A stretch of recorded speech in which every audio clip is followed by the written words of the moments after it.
O padre Fábio de Mello acaba de chegar aqui agora ao recinto, onde se iniciará a entrevista com ele aqui. Boa tarde, padre. Boa tarde. Bem-vindo a Orlando. Primeiramente, muito obrigado a vocês pela oportunidade, pelo carinho, por prestigiarem essa noite para nós aqui. Muito obrigado. Padre, em nome do canal VTD, dou-lhe as boas-vindas aqui a Orlando. E eu gostaria de saber uma coisa do senhor, padre. Quando que o senhor começou e teve esse início da carreira do senhor no Brasil, de começar a cantar e usar a música como uma forma de trazer os fiéis para mais perto de Deus? A minha primeira gravação profissional foi a convite do Padre Joãozinho para participar de um CD da Associação do Senhor Jesus, que foi muito importante no início da Rede Vida de televisão no Brasil, que é o primeiro veículo de TV de comunicação católica no Brasil. Um CD chamado Adoremos, eu fui convidado para participar, era uma possibilidade de revelar novos autores, e eu nem fui com muita pretensão de ser cantor não, era apenas o meu desejo de mostrar a minha música, e coincidentemente eu fui convidado, não só para ter a música no CD, mas como também para interpretá-la. Eu me lembro que a Rede Vida não tinha programação ainda, então ficava muito tempo tocando música e sempre tocava o nosso CD, justamente por ser um CD produzido pela Associação do Senhor Jesus, que tinha uma parceria com a Rede Vida. A partir daquele momento a minha música ficou conhecida, mas o meu rosto não. Eu fiquei durante mais ou menos um ano no Brasil, sendo muito cantado em todas as igrejas, na liturgia, porque era uma música litúrgica, mas ninguém sabia quem era o seminarista que naquela época não só era o autor da música, como aquele que também interpretava no disco. Então eu considero que o meu primeiro trabalho de penetração na igreja no Brasil foi em 1995. Agradecido, padre. Obrigado. Próxima pergunta. Olá, boa noite. Fabiana Oliveira, do Amamos Orlando, um grupo do Facebook. Seja bem-vindo aqui. Muito obrigado. Nós estamos muito, muito felizes, brasileiros, aqui em receber você aqui. E a minha pergunta é: quando da sua vida você falou assim, eu quero servir a Deus, ser padre? Como é isso? Desde menininho eu já tinha vontade de ser padre. A minha mãe diz que eu já demonstrava isso nas minhas primeiras brincadeiras. Eu sempre fui um menino muito sensível ao outro. Essa facilidade de gostar de pessoas me acompanha desde muito pequeno. E eu costumo dizer que eu acho que é o primeiro sinal que um ser humano precisa ter para ser padre, para querer ser padre, é gostar de gente, é não ter medo do pecado, é não ter medo da miséria humana, é identificar-se com ela. Então, desde muito menininho, eu já gostava de ser alguém que podia ajudar, onde quer que eu estivesse, fosse na minha vizinhança, ou no meu grupo, no primeiro agrupamento de amigos, depois na primeira escola. E foi um desejo que foi alimentado aos poucos, como tudo na vida, foi processual. De repente eu percebi que queria mesmo, que não era apenas um fogo de palha, como a gente fala lá em Minas, né? E eu acho interessante porque eu continuo nutrindo hoje, diariamente, o meu desejo de ser padre, porque nada termina, nada está pronto, nunca eu já alcancei o definitivo. Então eu fico identificando nos primeiros sonhos do menino que queria ser padre, e é claro que esses primeiros sonhos estão condensados em mim, mas eles não me sustentariam hoje mais. Eu precisei avançar muito nas minhas motivações para que eu pudesse ser padre. Hoje eu vivo muito mais o conflito de como ser padre do que ser padre ou não. Isso para mim já está muito resolvido. Eu gosto de ser padre, eu me realizo com a minha missão, mas problematizo diariamente a melhor forma de ser padre para os dias de hoje. Boa noite, padre. Boa noite. Paulo Correia, do Orlando News. Com tantos ataques de intolerância religiosa no Brasil e no mundo, temos visto verdadeira guerra religiosa acontecendo sem dó nem piedade em vários países. Chega a ser até de terror. Um livro recentemente de uma conversa sem rodeios entre um historiador ateu, que é o Leandro Carnal, e o senhor, um padre católico, e com prefácio de intelectual como Mário Sérgio Cortella, veio em um momento para mim mais que especial.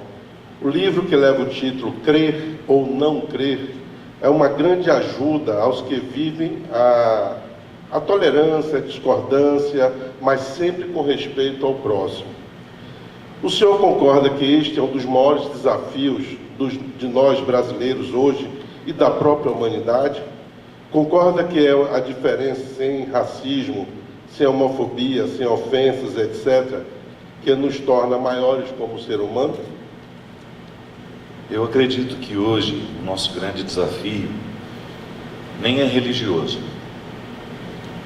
Às vezes nós ingenuamente dizemos que falta Deus no mundo, né? Não, eu acho que falta aquilo que antecede, aquilo que nós deveríamos ter aprendido como homens e mulheres, aquilo que é naturalmente humano e que nos coloca numa postura respeitosa diante do outro, que pode ser diferente de nós, nas suas convicções, mas não é na sua condição. Somos todos humanos. Eu tenho muito medo do discurso religioso que esquece essa humanidade, que faz questão de salientar aquilo que nos diferencia enquanto convicções, enquanto práticas rituais, e esquece de colocar que nós somos todos necessitados das mesmas coisas. O meu encontro com Karnal, ele veio num momento, acredito, muito desafiador para nós no Brasil, onde nós temos uma crescente religiosidade que não significa uma crescente espiritualidade. Eu particularmente gosto de distinguir. Nem toda pessoa religiosa é espiritualizada, ao passo que nem toda pessoa espiritualizada é religiosa. A espiritualidade são valores que nós vamos alcançando, seja pelos caminhos da fé, ou seja pelos caminhos do humanismo, que vai dando sustento a nós, que vai dando condição de que nós possamos ser humanos, que nós tenhamos condições de viver a nossa humanidade, sem que a gente tenha necessidade de considerar o outro como um inimigo, como um opositor. Às vezes, em nome de Deus, nós temos ressuscitado os nossos instintos tribais, com todo respeito às tribos, né? Mas aquilo que há de mais ancestral em nós, que é justamente a necessidade de destruir um outro, porque neste outro eu encontro diferenças. Hoje, toda e qualquer espécie de intolerância, você pode observar, que tem como um pano de fundo discursos religiosos. E isso seria naturalmente contraditório, porque se religião é esse exercício humano, não podemos retirar a dimensão humana das religiões, por mais que nós acreditemos que elas sejam inspirações divinas, aquilo que nós compreendemos das religiões é humano, são organizações humanas, nós temos líderes humanos, e quando nós descobrimos, percebemos que a instrumentalização do discurso religioso está justamente para nos separar como pessoas, aí eu acho que existe um incidente de caminho que nós precisamos corrigir. Eu tenho dito, aprendi muito ao longo da minha vida, que nós temos o direito de crer diferente. E não é nenhum problema que numa mesma rua nós tenhamos várias igrejas, várias denominações religiosas. Mas seria muito interessante se nessa mesma rua de muitas igrejas, nós tivéssemos apenas um restaurante. Depois que nós rezamos depois que nós ritualizamos as nossas convicções de forma diversificada, a gente se reunisse para matar a mesma fome. Nós somos tão iguais, meu amigo. Se você pudesse ouvir confissão como eu ouço, Se você pudesse ter acesso aos bastidores da humanidade como eu tenho, você chegaria à conclusão que não faz sentido o nosso preconceito, não faz sentido esse julgamento público que nós fazemos questão de fazer diariamente. A cada dia nós temos um sendo crucificado na internet como uma forma de purgar as vergonhas particulares que nós carregamos dentro de nós. E quando eu vejo que tudo isso está nas mãos, às vezes, de líderes religiosos, incitando ódio, ao invés de incitar uma solidariedade com aquele que errou, com aquele que foi pego em fragilidade, eu sinto que nós regredimos muito. Eu, particularmente, como um estudioso do cristianismo que sou professor universitário, sou formado em teologia, trabalhei como professor dentro de uma universidade católica há muitos anos. Eu, conhecendo o cristianismo como tive a oportunidade de conhecer, não me sinto em hipótese alguma, não há nenhuma passagem do Evangelho que me autorize sentir-me melhor que alguém. Eu acho que esse ser cristão precisa ser resgatado. Não estou fazendo uma crítica aos outros discursos, não, porque eu acho que o que me compete é, como um líder religioso cristão, dizer do âmbito que me cabe. Tenho muito receio que este cristianismo vaidoso, que me faz olhar para o outro como um decrépito espiritual, como alguém que vive em vergonhas que eu repudio, eu acho que ele não me aproxima de fato do cristianismo. Este cristianismo é caricato. Ele está muitas vezes a serviço de um poder econômico, de igrejas que não estão interessadas no crescimento espiritual de seus fiéis, mas na manutenção de suas contas. E talvez esse seja um grande erro que hoje nós vivemos no Brasil. Muita gente mal intencionada usando o nome de Deus para obter os seus favores. Boa noite, padre. Boa noite. Meu nome é Raul Furtado, sou do canal EUA. Já o clima um pouco mais leve. Gostaria de saber o seguinte: padre, um homem muito bem apessoado, um popstar, como é que você lida com as fãs um pouco mais exacerbadas, assim, que tentam um contato maior do que deveriam naturalmente ter? Há muito tempo eu não escutava o bem apessoado.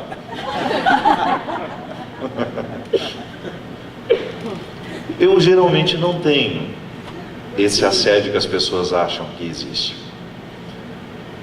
Ele pode ser até virtual, porque como eu optei por ser eu mesmo nas redes sociais, e eu particularmente levo a vida com muita leveza, com muito humor, pode ser que lá, de vez em quando, exista. Hoje, por exemplo, eu estava vendo uma senhorinha de 90 anos aconselhando a neta dela a dar em cima de mim. E eu não me senti ofendido com aquela senhora, mas eu achei no mínimo interessante, né? Uma senhora e a adolescente dizendo: padre, olha que absurdo, eu acho o senhor bonito e minha avó está me incentivando. Esse assédio, que às vezes pode parecer que existe muito, e de fato não é verdadeiro, ele não é uma realidade na minha vida, ele é muito mais virtual. Um ou outro que se encoraja a dizer, fazer um meme, uma brincadeira comigo.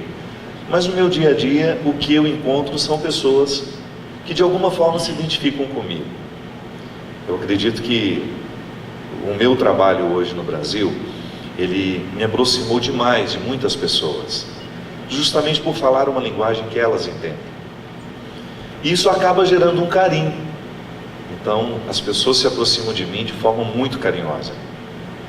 E se isso é assédio, que ele seja sempre muito bem-vindo, porque eu me sinto muito feliz em saber que o outro não tem distâncias em relação a mim, que ele me trata com muita proximidade, mesmo eu não fazendo parte da roda de amigos mais íntimos dele. Muito obrigado, padre. Obrigado a você.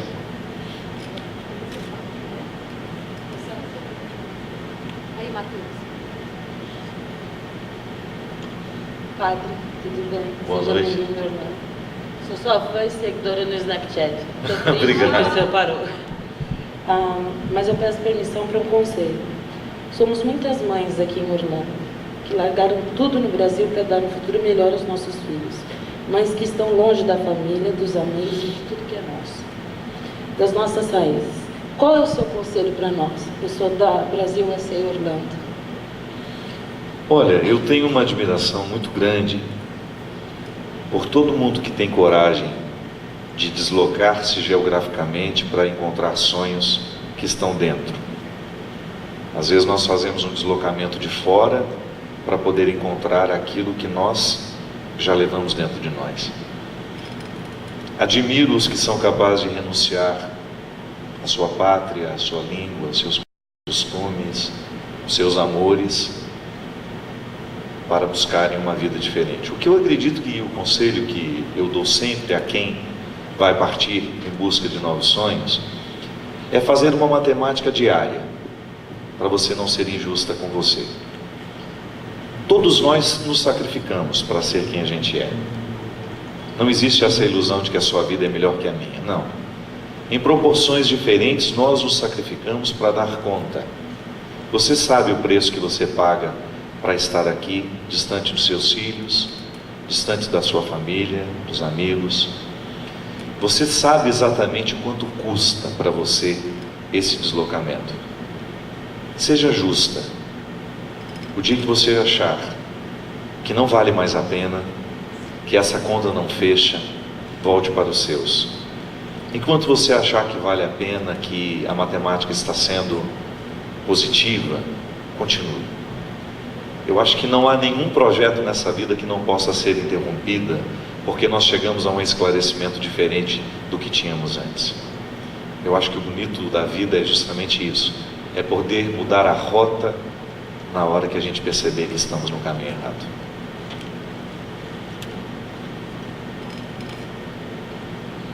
Olá, padre, boa noite. Boa noite. Meu nome também é Fábio, seu xará. Mãe que tem bom gosto. Mãe que tem bom gosto, com certeza. Também sou da Brasil SA e de Taubaté, no seminário, na faculdade, para o mundo. Né?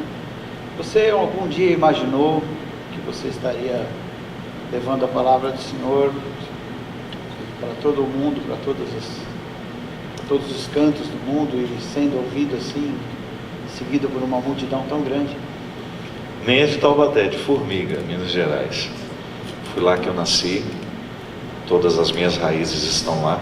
Inclusive esse show que a gente leva pelo Brasil, A Estrada Sou Eu, é um apanhado das músicas que me fizeram ser quem eu sou. Eu nunca na minha história identifiquei um vislumbre com o futuro. Eu nunca fui muito parente do futuro. Eu não tenho muita necessidade de projetar como será. Isso já é característica minha. Eu gosto muito do passado, gosto muito do presente e sinto que lido bem com essa relação do tempo passado e do tempo presente. O passado porque ele sabe quem eu sou. O presente porque eu estou tendo a oportunidade de ser quem eu sou. O futuro me imagina. E eu nunca tive essa pretensão de fazer qualquer coisa que pudesse estar fora do meu alcance. Então, tudo aquilo que aconteceu na minha vida, todas as oportunidades que eu tive como padre, como homem, não foram planejadas, não. Eu nunca me programei para isso, não. As coisas foram acontecendo, foram igual o maná, né? Foi caindo no meu quintal e eu fui fazendo o alimento de cada dia. Que isso, minha gente? Está passando mal?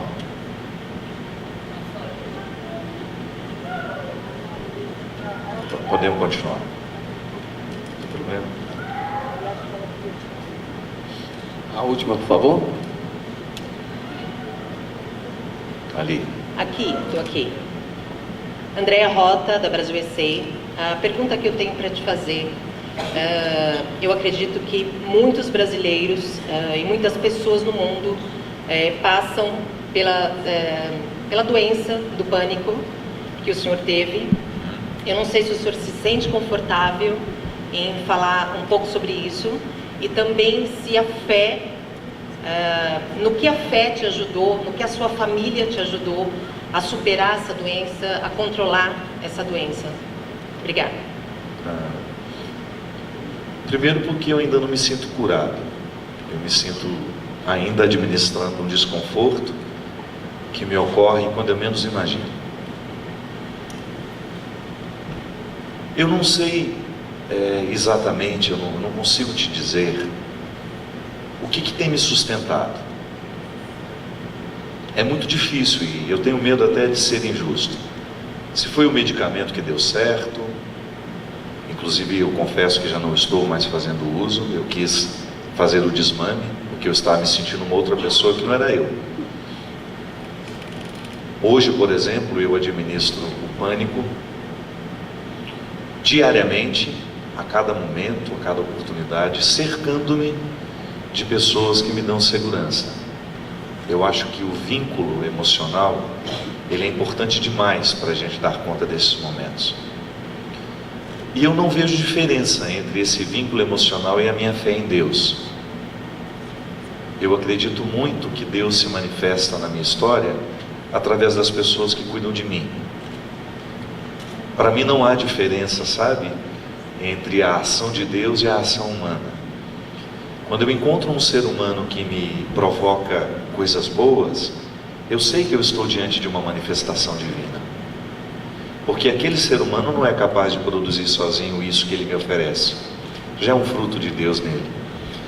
Então hoje eu saio de casa amparado por uma equipe que me ama muito. Nós estamos juntos há muitos anos. Aquele menino que estava aqui é o meu maestro, Maurício Pessarolo. São quase 15 anos na estrada. Essa banda que vocês vão ver no palco é uma banda que já está comigo há quase 15 anos. A equipe dos bastidores, ela está tão presente no palco comigo quanto eu. Essa gente que me dá força, é essa gente que me faz prosseguir.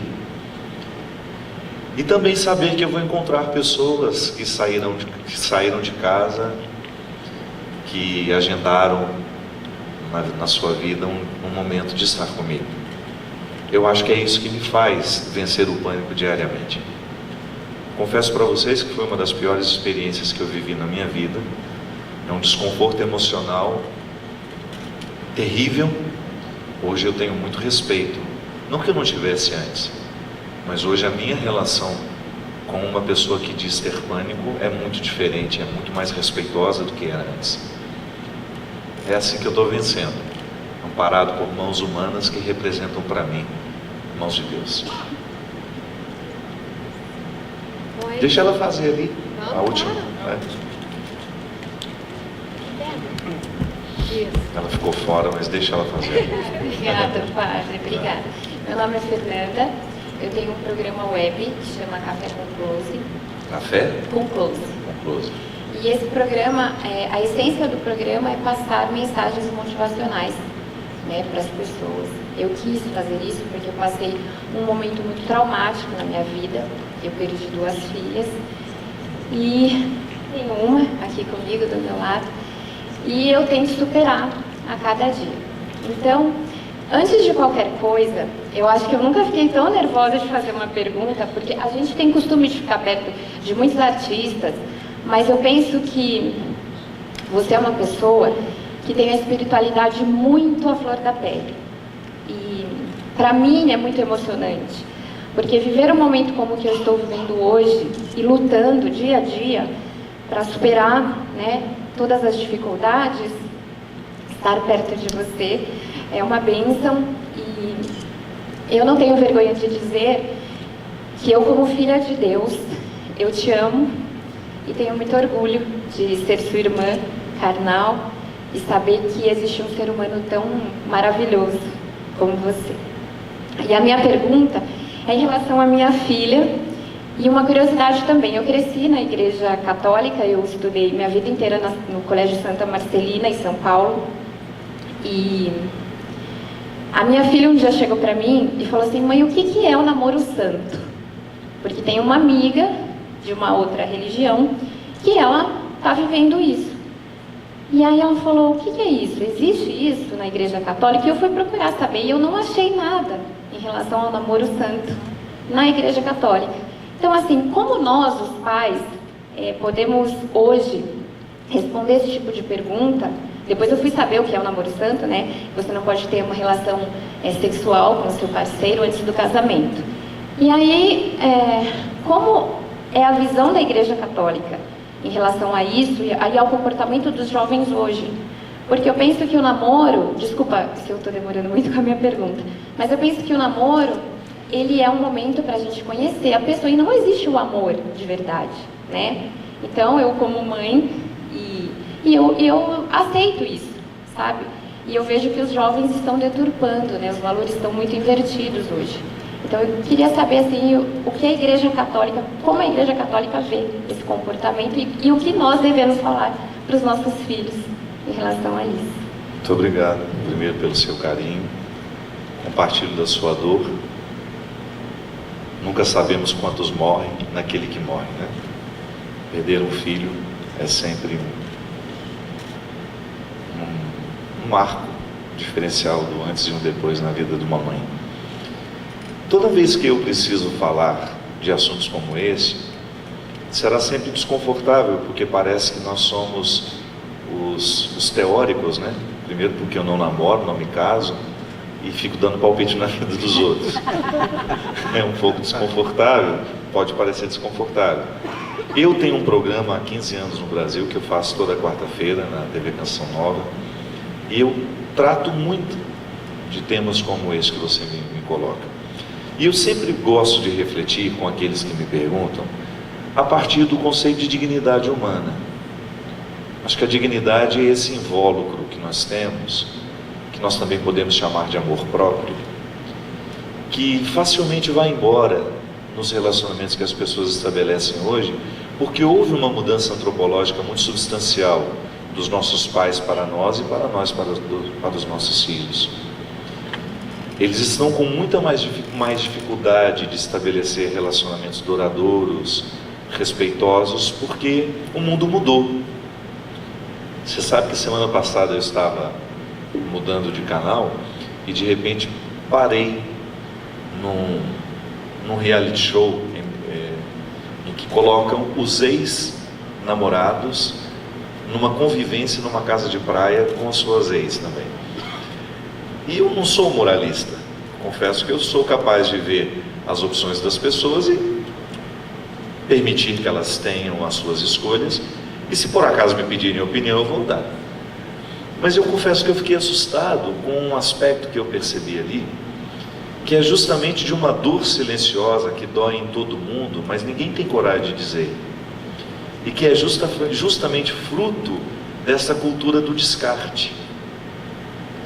As pessoas se descartam com muita facilidade e elas têm de fazer o esforço de parecerem felizes nessa relação, porque elas não podem dar o braço a torcer a essa sociedade que acha normal, que acha absolutamente natural que hoje você fique com 3, 4 pessoas e não tenha nenhuma responsabilidade com ela, nem de ligar no outro dia.